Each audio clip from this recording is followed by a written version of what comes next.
Hi friends, once again welcome back to the channel with Magic Ends. In this video I will be talking about break-even, what it is, what happened if your option expired before break-even or after break-even. As requested, I made this short video to elaborate about break-even. I hope that it can help. For my last video, I talked about options and explained all you need to know about options and how to start trading options. While I love to help you out guys, remember I am not a financial advisor. Nothing I say in this video is a recommendation. You don't have to do anything I mentioned in this video. It is simply for entertainment purposes.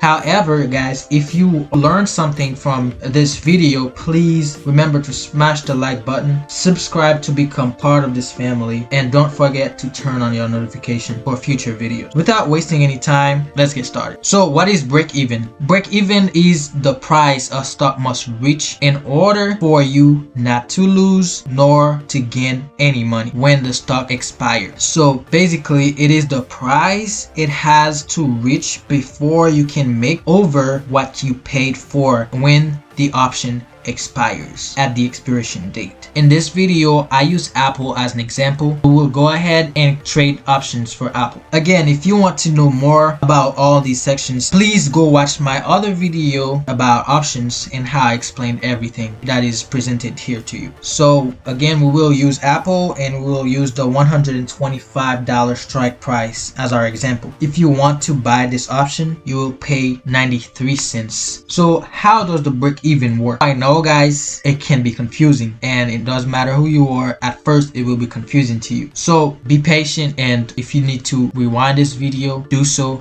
you can understand it. So to know what price you need to reach in order for you to break even, you will need to add the price you pay to the strike price. For example, our strike price here is $125 and we pay 93 cents for this option. So in total, we will have a 125 plus 93 cents, which is our break-even price. The break-even price will be $125.93. $125.93 is what Apple needs to reach by the expiration date. Remember, by the expiration date in order for your option to break even. It may reach that price before then, before the expiration date.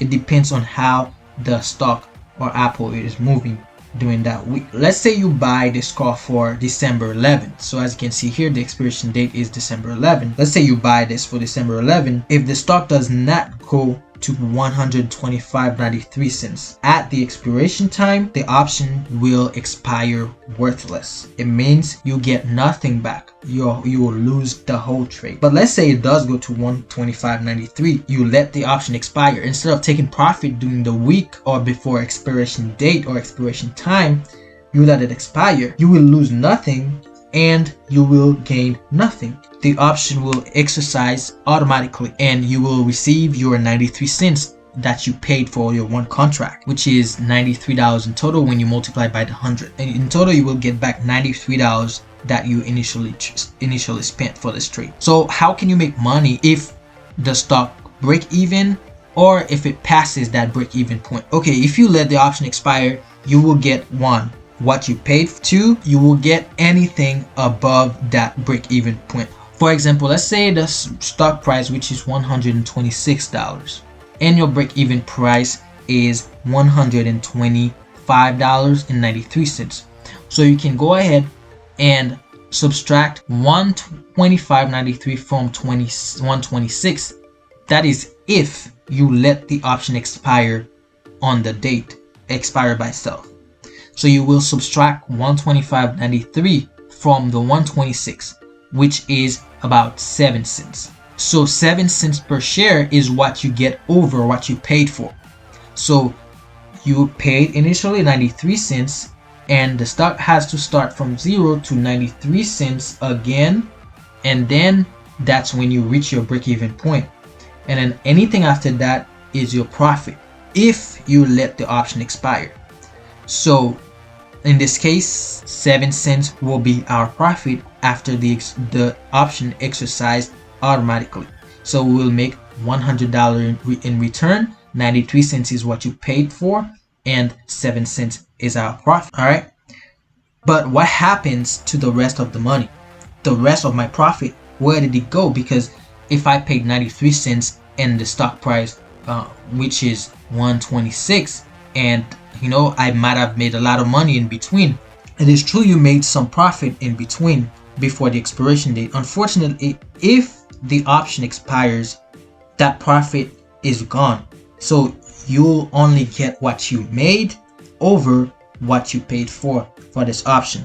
So this is why it's not a good thing to let your option expire, because you basically lose money. All the profit that you could have been making, if you let it expire, if you made profit, you will lose most of them. So in this case, your profit would be $7. So if I make profit, I don't care if it breaks even or not. I will take my profit before the expiration date. That's what works for me. So I don't know if it works for anybody else, but that's how I make more money when I do that than if I let it expire, even if it breaks even. Well, I'm sure guys now you know what break-even is, how to calculate your break-even price, what happens if your option expire worthless, break even, and what to do in each case. So thank you guys for watching. Thank you for your time. Don't forget to like the video if you learned something today. And if you would like to start investing on Robinhood, you can go ahead and click on the link I have below. You will receive a free stock once you download the app and sign up, and I too will receive a free stock. So thank you in advance for clicking on my link and supporting this channel. I really appreciate it. Invest safely.